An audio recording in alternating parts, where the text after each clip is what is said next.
Sama-sama po nating kilalanin ang presensya ng banal na Santatlo sa ating piling.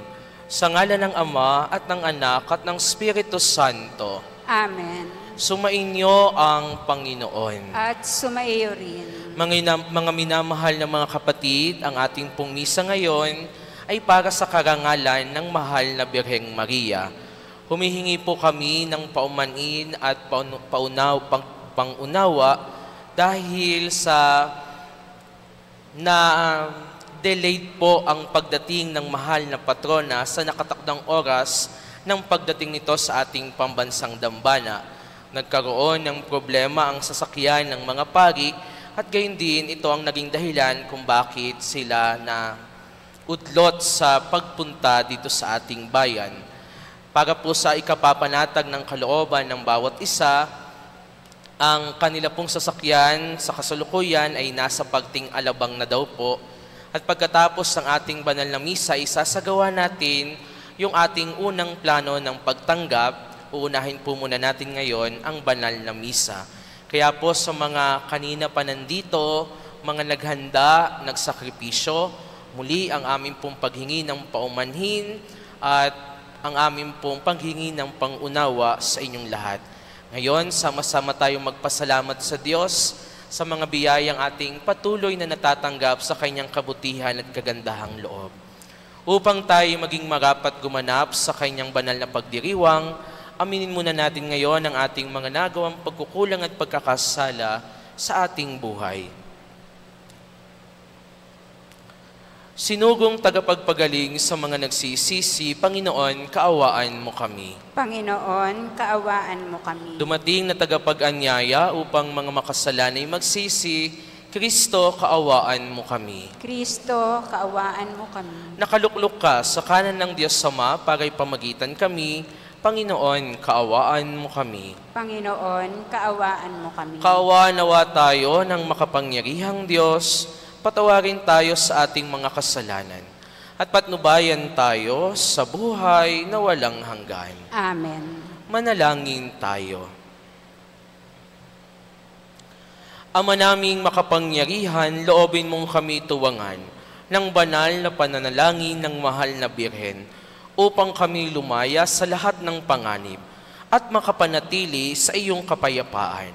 Sa pamamagitan ni Jesucristo, kasama ng Espiritu Santo, magpa sa walang hanggan. Amen.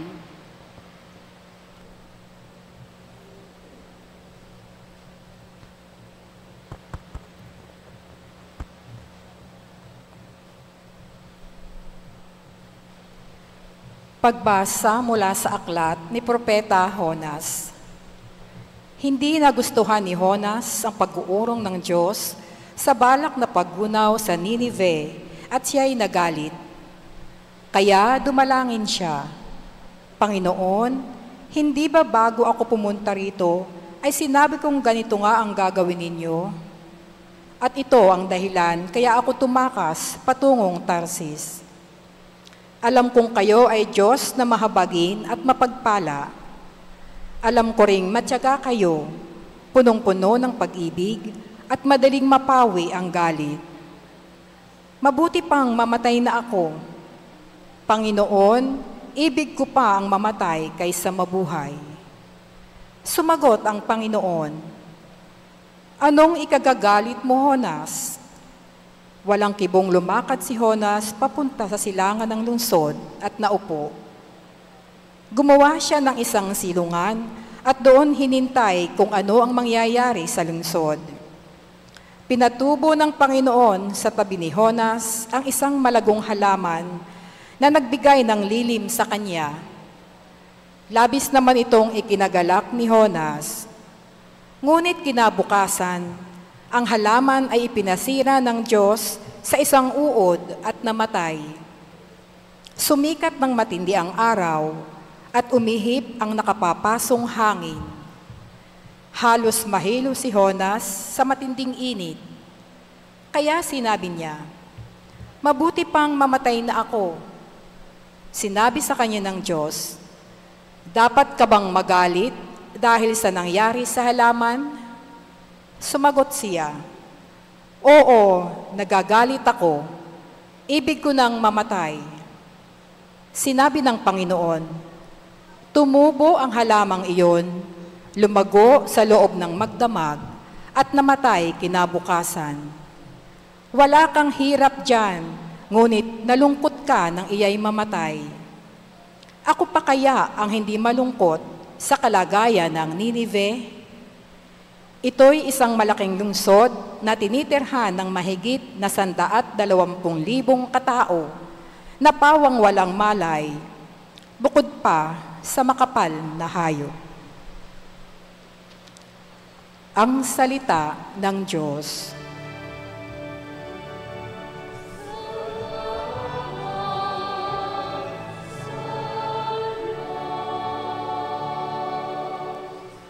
Poong banayad magalit, wagas ang iyong pag-ibig. Poong banayad magalit, wagas ang iyong pag-ibig.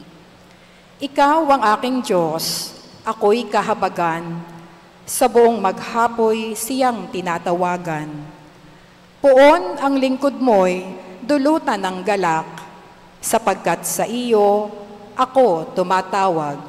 Poong banayad magalit, wagas ang iyong pag-ibig.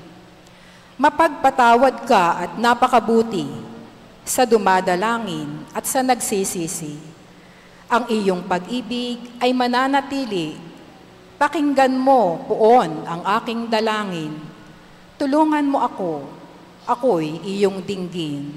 Poong banayad magalit, wagas ang iyong pag-ibig. Ang lahat ng bansa na iyong nilalang, lalapit sa iyo't magbibigay galang.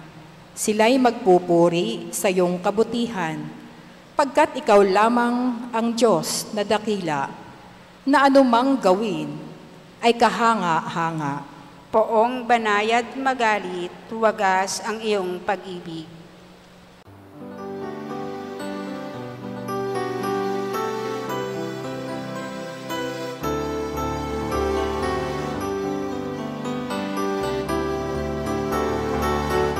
Alleluia, alleluia,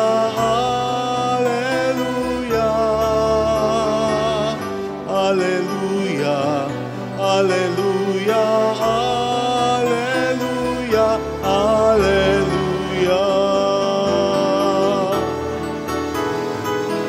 Alleluia, alleluia, alleluia, alleluia. Alleluia, alleluia, alleluia.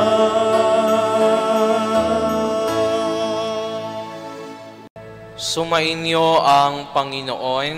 At sumaiyo rin. Ang mabuting balita ng Panginoon ayon kay San Lucas. Papuri sa iyo, Panginoon. Minsan nananalangin si Jesus. Pagkatapos niya, sinabi ng isa sa kanyang mga alagad, Panginoon, turuan po ninyo kaming manalangin, katulad ng ginawa ni Juan sa kanyang mga alagad. Sinabi ni Jesus, kung kayo'y mananalangin, ganito ang sabihin ninyo, Ama, sambahin nawa ang pangalan mo, magsimula na sana ang iyong paghahari. Bigyan mo kami ng aming makakain sa araw-araw, at patawarin mo kami sa aming mga kasalanan, sapagkat pinatatawad namin ang bawat nagkasala sa amin. At huwag mo kaming iharap sa mahigpit na pagsubok. Ang mabuting balita ng Panginoon. Pinupuri ka namin, Panginoong Hesukristo. Magandang hapon po sa inyong lahat. Magandang hapon po, Father. Mga minamahal na mga kapatid, hindi po ito ang inaasahan natin ngayong hapon na ito. Ang inaasahan natin, mayroon tayong maringal na pagtanggap, susundan ng mga pagbati, susundan ng pagdiriwang ng banal na misa, at ng pagpaparangal sa mahal na Birheng Maria. Pero alam po ninyo, habang kanina na nagkakabali-baliktad na ang mga schedules sa bawat updates po na nangyayari sa akin, isa lamang ho ang pumasok sa aking isipan na katotohanan ng itinuturo sa atin ngayon. Sa totoo lamang ho, ang mga nangangasiwa ng pagdating ng mahal na patrona ay mahabang preparasyon ng ginawa at pagpaplano. Meron pa po kaming nalalaman na plan A at plan B. Pero minsan ganito din pala sa buhay natin mga kapatid. Mayroon na tayong mga plano, pero may ibang plano ang Diyos sa buhay natin. May ibang plano at may ibang tinuturo ang Diyos para sa atin. Kaya naman sa halip na malungkot, sa halip na manghina ang loob, ang ipinapaalala sa atin ito, basta ang Diyos ang kumilos, siguradong mabutit maganda pa rin ang mangyayari. Maya-maya naman, nasa harapan na natin ang mahal na patrona. Pinag-iintay lamang tayo. Sapagkat sa tingin ko, ang itinuturo sa ating lahat ngayon ay hindi lamang kung papaano tumanggap ang isang bayang pinagpala, kung hindi papaano sumunod sa kalooban ng Ama ang isang bayang pinagpala, katulad nating mga mananampalataya at mga deboto ni San Antonio. Kaya nga mga kapatid, sa lahat po ng mga nag-intay kanina pa, sa mga nagsakripisyo, nagbigay ng kanilang sarili, alam po ninyo, sana manatili kayo pagkatapos ng banal na misa, sapagkat hindi pa natatapos dito ang ating pagdiriwang. Sabi nga, papunta pa lamang tayo sa exciting part. Kaya nga, sa lahat ng meron tayo ngayon, sa ating pagtitipon ngayon, papurihan at pasalamatan pa rin natin ng Diyos. Palakpakan natin ng ating Panginoon. Every relationship is a gift from God that assures us of His loving presence in our midst. Mga minamahal na mga kapatid, isang katotohanang sabihin na mahalaga ang bawat ugnayan na meron tayo sa ating buhay. Alam nating lahat, malungkot at mahirap ang buhay na walang ugnayan, na walang pakikipag-ugnayan. Bakit? Sapagkat isa sa mga pinaguhugutan natin ng lakas, natin ng ligaya, ng inspirasyon, ay ang bawat ugnayan na meron tayo sa ating buhay. At ang bawat ugnayan na ito ay kasiguraduhan ng presensya at kasiguraduhan na hindi tayo nag-iisa sa buhay na ito. May nakakasama tayo, may nakakaramay tayo, may nakakatuwang tayo. At binabanggit ko po sa inyo ang mga bagay na ito, sapagkat sa diwa ng ating pagdiriwang ngayon, ipinapaalala sa ating lahat ang kahulugan at kahalagahan, hindi lamang ng mga personal na ugnayan na meron tayo sa isa't isa, kundi lalo tigit ang espiritual na ugnayan na umiiral sa ating buhay Kristiyano. At ano pong ipinapaalala sa atin? Ipinapaalala sa ating lahat ngayon na meron tayong isang mapagmahal na Ama sa langit. Isang mapagmahal na Ama sa langit. Sa ating mabuting balitang napakinggan ngayong araw na ito, inilagawan po sa atin ng tagpo na kung saan tinuruan ng ating Panginoong Hesus ang kanyang mga alagad kung papaano magdasal sa pamamagitan ng panalangin na Ama namin. Sa panalangin ito, ipinapaalala lamang sa atin ni Hesus ng ating Diyos ay isang Diyos na Ama sa atin at para sa atin. Hindi siya isang malayong Diyos. Hindi isang Diyos na mahirap mahagilap. Siya isang Ama na mabuti at mabait na patuloy na nagkakaloob ng mga biyaya at pagpapala sa ating buhay sa araw-araw. Amen? God is a Father who relates us lovingly in our everyday journey. At mula po sa katotohanan ito, malinaw na binibigyan din sa atin ang kahulugan ng pananalangin. At ano ang pananalangin? Prayer is first and foremost about our intimate relationship. Prayer is our intimate relationship with God. At mas magiging makabuluhan ang kahulugan ng panalangin sa ating buhay kung mauunawaan lamang natin na ito'y pakikipag-ugnayan natin sa Diyos na nakikilakbay sa atin. Ang pananalangin, mga kapatid, na hindi nagmumula sa nguso, kung hindi sa puso, ay una't higit sa lahat, pakikipag-ugnayan natin sa ating Diyos Ama. Sa madaling sabi, ang panalangin ay hindi ginagawa kung kailan lamang natin gusto. Kung kailan lang tayo may pangangailangan, kung kailan lamang tayo may libreng panahon at oras. Ang panalangin, hindi yan parang ATM machine na kapag nangailangan tayo ng cash, pupunta tayo at makukuha kagad natin ang nais natin. Tatandaan po ninyo, kailangan pong maging bahagi ng ating buhay, ng ating sistema sa araw-araw ang pananalangin, sapagkat ito'y una't higit pagkilala natin sa presensya ng ating Amang nasa langit.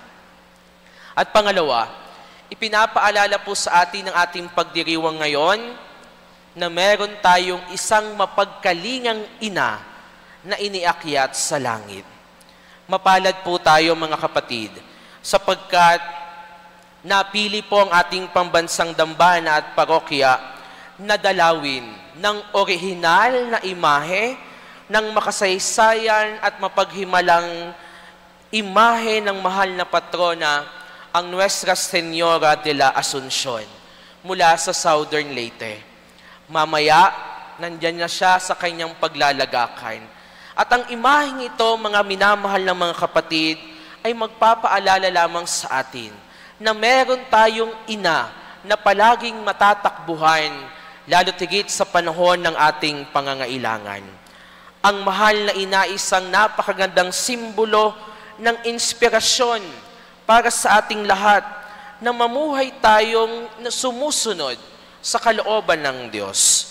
At higit sa lahat, napakagandang simbolo ng pag-asa, sapagkat palagi niyang itinuturo ang direksyon patungo sa langit. Kung titinan niyong mabuti mamaya ang imahe ng mahal na patrona, sa inyong pagdadasal, tinan ninyong mabuti, hindi siya nakatingin sa inyo. Hindi siya nakatingin sa atin. Siya'y nakatingala.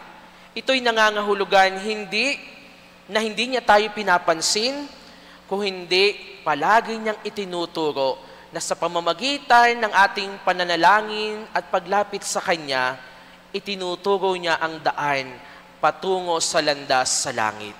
At ito ay isang daan na kung saan mararanasan natin ang walang hanggang kaligayahan dahil wala nang makapapantay sa makapiling natin ng Diyos sa Kanyang kaharian.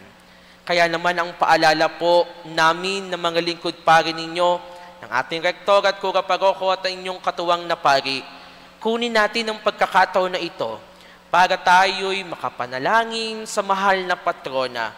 Ibulong natin sa Kanya, ilapit natin sa Kanya. Sabihin natin ang lahat ng mga nararamdaman natin, ang mga gumugulo sa ating isip. Ang lahat ng ito, sabihin natin sa Kanya. At makakaasa tayo na ilalapit niya ito sa langit.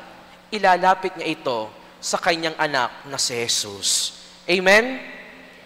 Mga minamahal ng mga kapatid, nakakagaan po ng kalooban, hindi po ba? Na alam ninyong meron kayong maaasahan ng mga ugnayan sa buhay. Yung alam mong hindi ka nag-iisa. Yung alam mong masaya ang buhay, masarap mabuhay, sapagkat may nakakasama ka, may nakakaramay ka, may nakakatuwang ka. Hindi lamang sa personal na ugnayan, kundi lalo tigit sa espiritual na ugnayan na meron tayo. Sa diwa ng ating pagdiriwang ngayon, hilingin natin ang biyaya na sa pamamagitan ng pananalangin at pamimintuho, mas mapalalim natin ang ating ugnayan sa ating mapagmahal na Diyos Ama sa langit, at mas mapalalim natin ang ugnayan sa ating ina, sa ina ng ating Panginoong Hesukristo, ang ina nating lahat na iniakyat sa langit. Tandaan at lagi nating isabuhay mga kapatid, every relationship is a gift from God that assures us of His loving presence in our midst. Amen.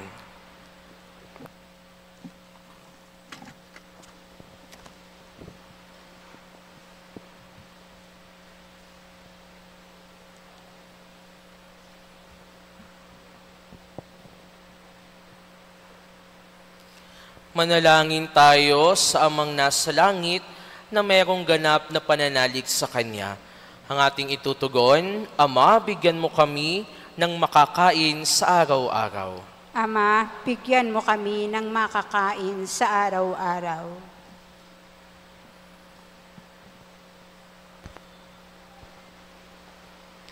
Ang simbahan sa buong daigdig naway magpahayag ng malalim na pananalig sa pagdating ng kaharian ng pag-ibig, katarungan at kapayapaan ng Ama. Manalangin tayo sa Panginoon. Ama, bigyan mo kami ng makakain sa araw-araw. Sa gitna ng mga pagsubok sa buhay, naway patuloy tayong nagdarasal at hindi magpadaig sa anumang tukso. Manalangin tayo sa Panginoon. Ama, bigyan mo kami ng makakain sa araw-araw.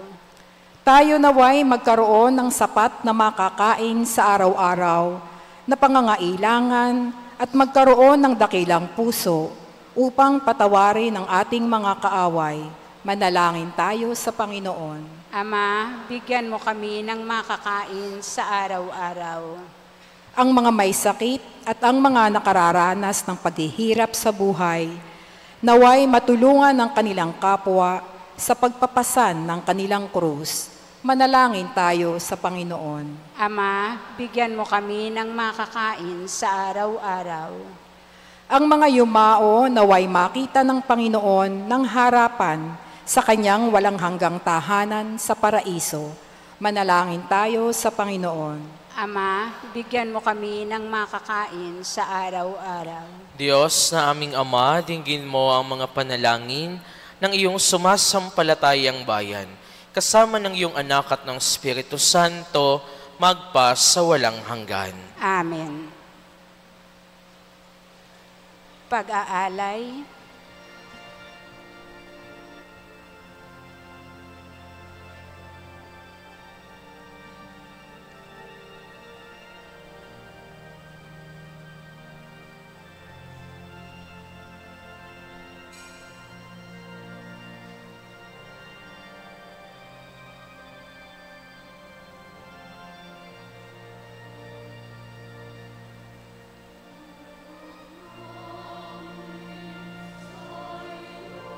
Manalangin kayo mga kapatid upang ang paghahain natin ay kalugdan ng Diyos samang makapangyarihan. Tanggapin nawa ng Panginoon itong paghahain sa iyong mga kamay, sa kapurihan niya at karangalan sa ating kapakinabangan at sa buong sambayanan niyang banal. Ama naming lumikha, sa paggunita namin sa mahal na Birhen, hinihiling namin ang aming paghahain ay lakipan mo ng kapunuan, upang kami ay maging handog na ikinalugod mo kailanman. Sa pamamagitan ni Hesukristo, kasama ng Espiritu Santo, magpa sa walang hanggan. Amen. Sumainyo ang Panginoon. At sumayo Taas sa rin. Diyos ang inyong puso at diwa. Itinaas na namin sa Panginoon. Pasalamatan natin ang Panginoong ating Diyos. Marapat na siya'y pasalamatan. Ama naming makapangyarihan, tunay ngang marapat na ikaw ay aming pasalamatan. Bukod mong pinagpalang maging ina ni Hesukristo, ang mahal na Birheng nagpupuri at nagagalak sa iyo. Ikaw ang gumawa ng tanang dakilang bagay. Ikaw ang lumilingap sa lahat kailanman. Nilingap mo ang mahal na Birhen bilang iyong abang alipin na iyong binigyan ng tungkuling kumalinga sa anak mong manunubos namin. Kaya kaisa ng mga anghel na nagsisiawit ng papuri sa iyo, na walang humpay sa kalangitan, kami nagbubunyi sa iyong kadakilaan.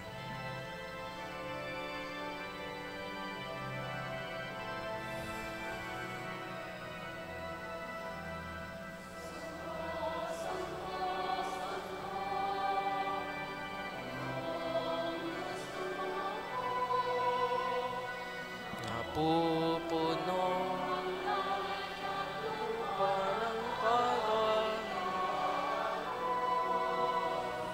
Osana.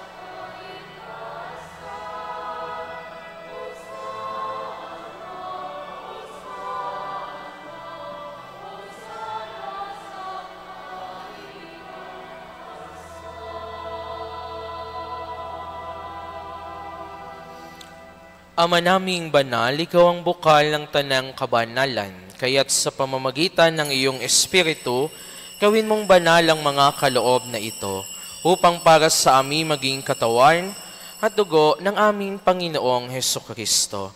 Bago niya pinagtiis ang kusang loob na maging handog, hinawakan niya ang tinapay, pinasalamatan kaniya, pinaghati-hati niya iyon, iniabot sa kanyang mga alagad at sinabi, "Tanggapin ninyong lahat ito at kanin, ito ang aking katawan na ihahandog para sa inyo."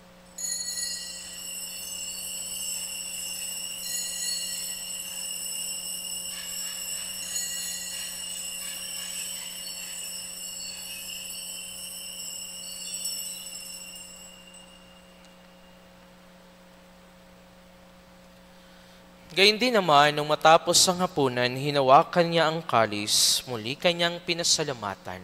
Inabot niya ang kalis sa kanyang mga alagad at sinabi, "Tanggapin ninyong lahat ito at inumin. Ito ang kalis ng aking dugo, ng bago at walang hanggang tipan. Ang aking dugo na ibubuhos para sa inyo at para sa lahat, sa kapagpapatawad ng mga kasalanan. Gawin ninyo ito sa pag-aalala sa akin."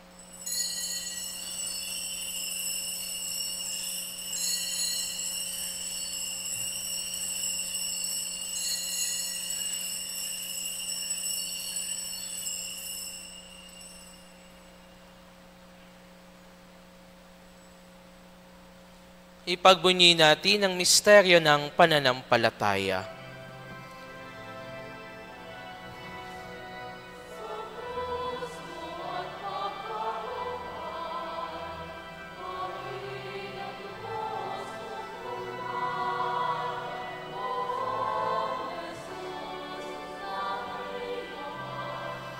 Tas mo kami tanan.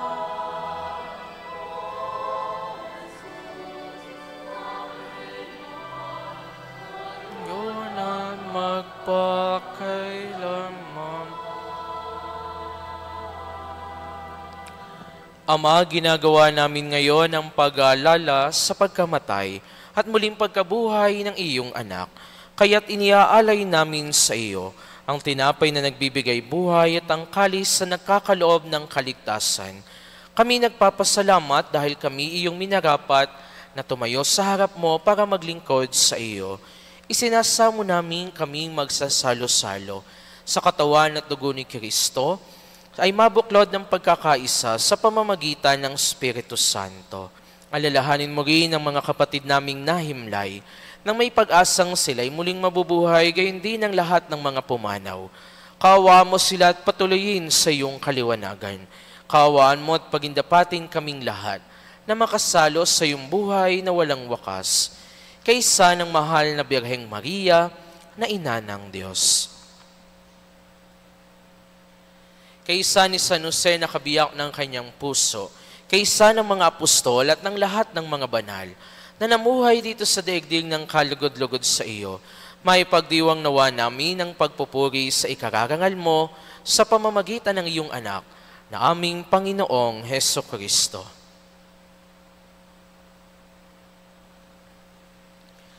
Sa pamamagitan ni Kristo, kasama niya at sa Kanya ang lahat ng parangal at papuri ay sa iyo, Diyos samang makapangyarihan, kasama ng Espiritu Santo, magpa sa walang hanggan. Amen. Sa tagubili ng mga nakagagaling na utos sa turo ni Jesus, na Panginoon natin at Diyos, ipahayag natin ng lakas loob.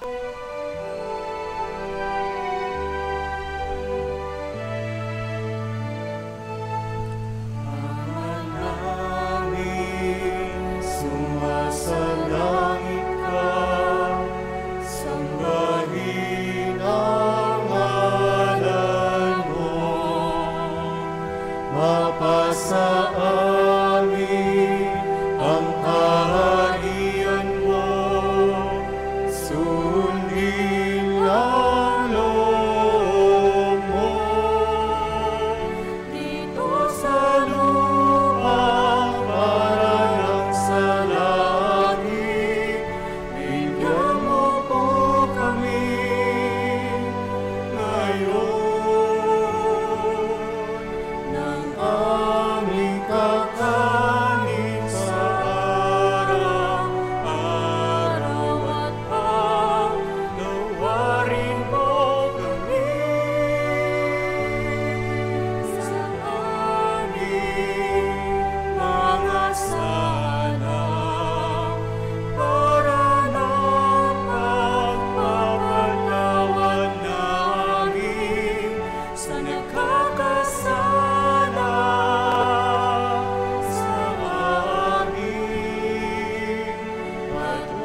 Hinihiling namin kami iadya sa lahat ng masama, pagkalooban ng kapayapaan na araw-araw, iligtas sa kasalanan at ilayo sa lahat ng kapahamakan.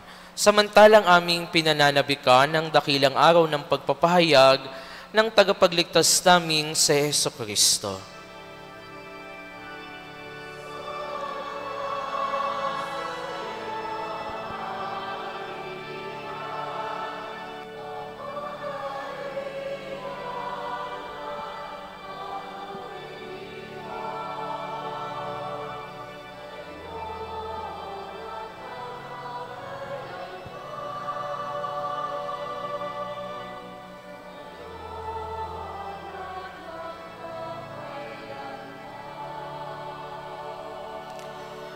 Panginoong Jesucristo, sinabi mo sa iyong mga apostol, kapayapaan ang iniiwan ko sa inyo, ang aking kapayapaan ang ibinibigay ko sa inyo.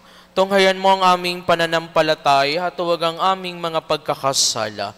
Pagkalooban mo kami ng kapayapaan at pagkakaisa ayon sa iyong kalooban, kasama ng Espiritu Santo magpa sa walang hanggan. Amen.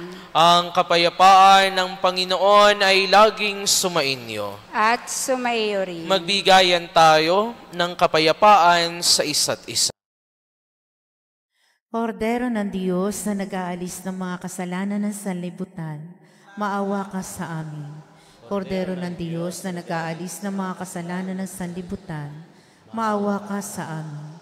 Kordero ng Diyos na nag-aalis ng mga kasalanan ng sanlibutan, ipagkaloob sa amin ang kapayapaan.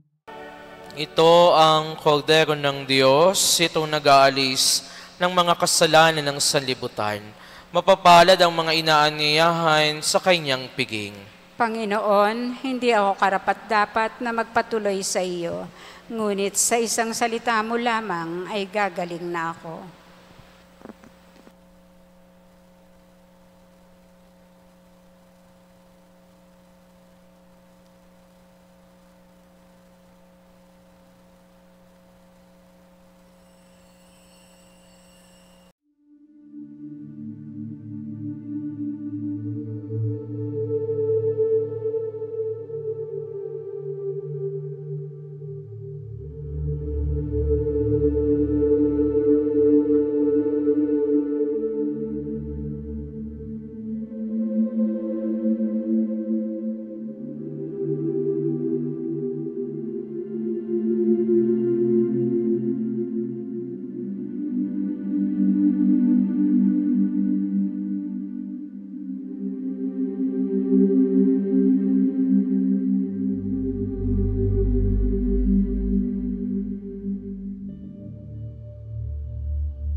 Manalangin tayo. Ama naming mapagmahal, ang aming pagsasalo sa haing nagbibigay buhay, sa paggunita namin sa mahal na ina ng iyong anak, ay magdulot nawas sa amin ng iyong kagandahang loob, upang lagi naming madama ang iyong paglingap sa pamamagitan ni Jesucristo, kasama ng Espiritu Santo, magpa sa walang hanggan. Amen. Sumainyo ang Panginoon At sumaiyo at rin. pagpalain kayong lahat ng dakil at mapagmahal na Diyos Ama at Anak at Espiritu Santo. Amen. Ang misa ay naialay na, humayo kayong mapayapa. Salamat sa Diyos.